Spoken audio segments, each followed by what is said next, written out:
on you. So let's get naked. Okay, not literally. Keep your clothes on. Just keep reading. Chapter 1. Who do you think you are? See what great love the Father has lavished on us, that we should be called children of God, and that is what we are. The reason the world does not know us is that it did not know Him. 1 John 3:1. A young girl waits anxiously, her face flushed red with embarrassment as her mother swaps the card again. Groans and eye rolls from the other shoppers in line weigh heavy on her shoulders. Determined to leave with something for her family to eat that night, her mother continues removing items from the buggy and swapping the card yet again. As they walk away with nothing more than a pack of romaine noodles, the snickers behind them take root. A seed of insecurity planted itself deep inside the girl's spirit. That young girl was me, and those snickers never seemed to fade. The grocery store gamble was a frequent occurrence for us at the Walmarts. If you're wondering when Walmart became plural, in the South it always was. I was born and raised Southern through and through, a girl from a small country town called Jasper, Alabama, where sweet tea is the only option, yes ma'am means you were raised right, and everyone hugs hello and goodbye. If you've ever seen Varsity Blues or Friday Night Lights, it's pretty much what our town was like. Friday night high school football was life. Everyone hung out at the mall. Mom dropped you and a friend off at the old one-screen movie theater where teens in the back row made out while younger kids pointed and giggled.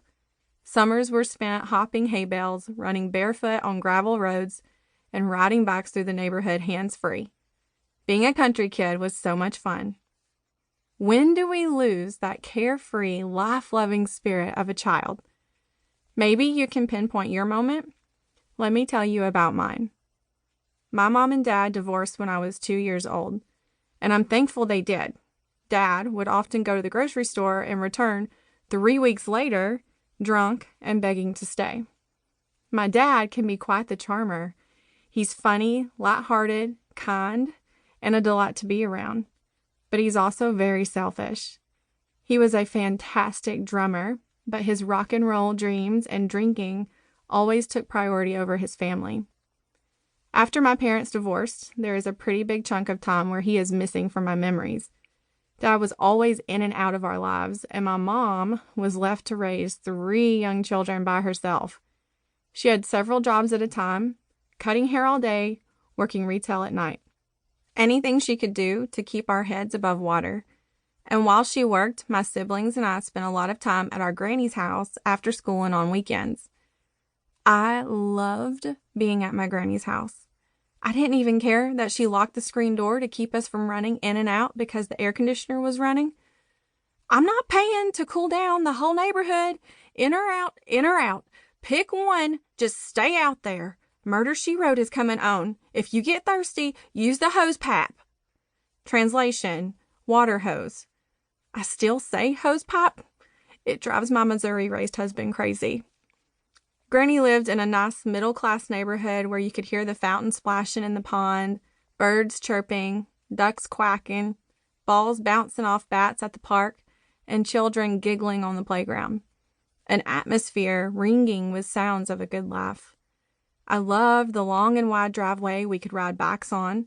I loved the basketball hoop where I spent hundreds of hours playing around the world, dancing around dog turds to get the ball out of the grass. I loved the yard full of prickly stickers that would get stuck in your feet if you weren't careful. It seemed so huge for hide and seek.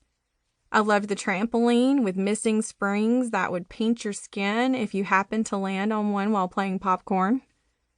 The pond full of ducks was right across from Granny's house. She kept huge tin garbage cans by her house full of duck feed. I loved playing in the feed, scooping it out and tossing it to the birds. A lost baby duck would often make its way over by her house, and my granny would take it in and raise it.